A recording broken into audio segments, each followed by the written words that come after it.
Ron DeSantis is the anti-woke, low-tax, pro-life champion who could stop Donald Trump from getting the Republican nomination.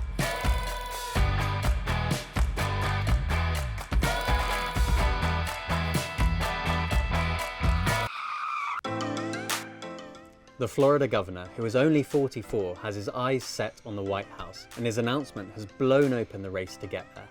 The former Navy lieutenant will first have to overcome Donald Trump to win the Republican nomination, and then defeat Joe Biden when the polls open to the entire nation on November the 5th next year. The low-tax, tough-on-crime, anti-lockdown, pro-life governor, who says that his state is where woke goes to die, is ready to take his Florida blueprint to the nation.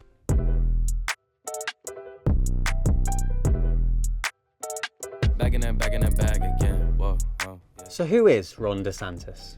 Focus on the facts and stop worrying about narrative. It has been a remarkable rise so far.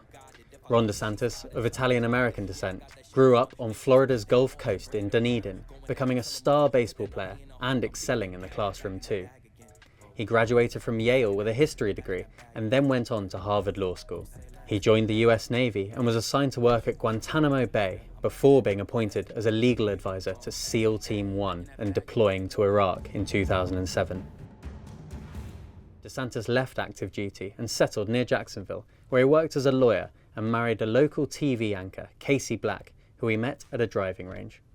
They now have 3 children, and she has spoken openly about her recent battle with breast cancer.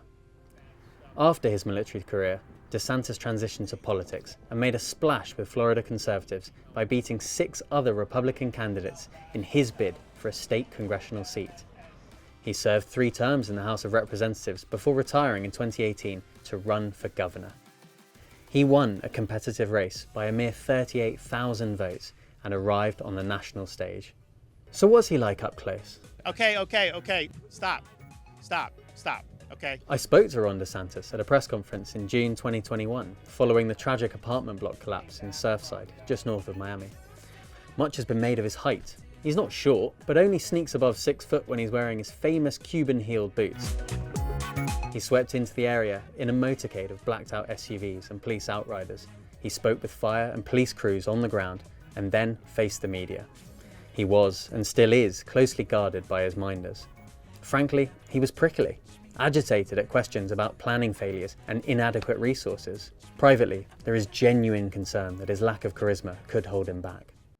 In a lurch to the right, and a possible attempt to woo potential Trump voters, DeSantis has enacted swathes of legislation, including a 6-week abortion ban, outlawing gender transition care for minors and restricting it for adults, changing the death penalty rules so that an 8-4 jury majority would be enough to see someone face execution rather than a unanimous vote, allowing Floridians to carry concealed weapons without a permit, prohibiting public school employees from calling students pronouns other than those matching their gender at birth, and banning schools from teaching children about sexual orientation and gender identity, known as the Don't Say Gay bill.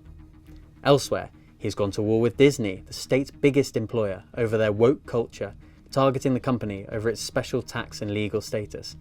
And he waded into the immigration debate by using Florida state funds to charter a jet to move migrants from Texas to the affluent Martha's Vineyard in Massachusetts.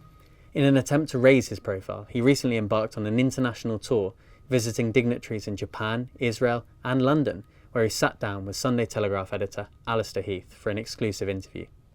In it, he said, "At the end of the day, you cannot have a successful society if it is being operated by woke ideology. It is fundamentally at odds with reality and facts and truths, and ultimately, a society needs to be grounded in truth." DeSantis is already in campaign mode. He recently released a book, The Courage to Be Free, Florida's Blueprint for America's Revival, and has been travelling the country making speeches. But he's still trailing Donald Trump in the polls by some margin and has had to sharpen his attacks. DeSantis is relentless. He's known to devour details and act as a one-man juggernaut in order to get what he wants out of the Florida legislature. In Florida, except perhaps in Mar-a-Lago, he's incredibly popular. But whether this can translate to a national stage is still to be seen. He will have been buoyed by the latest front cover of Time magazine, where he's depicted peeling an orange, in a thinly veiled reference to his now Republican nemesis. The Trump policies without the Trump baggage. For America, he could well mean a new president in the White House.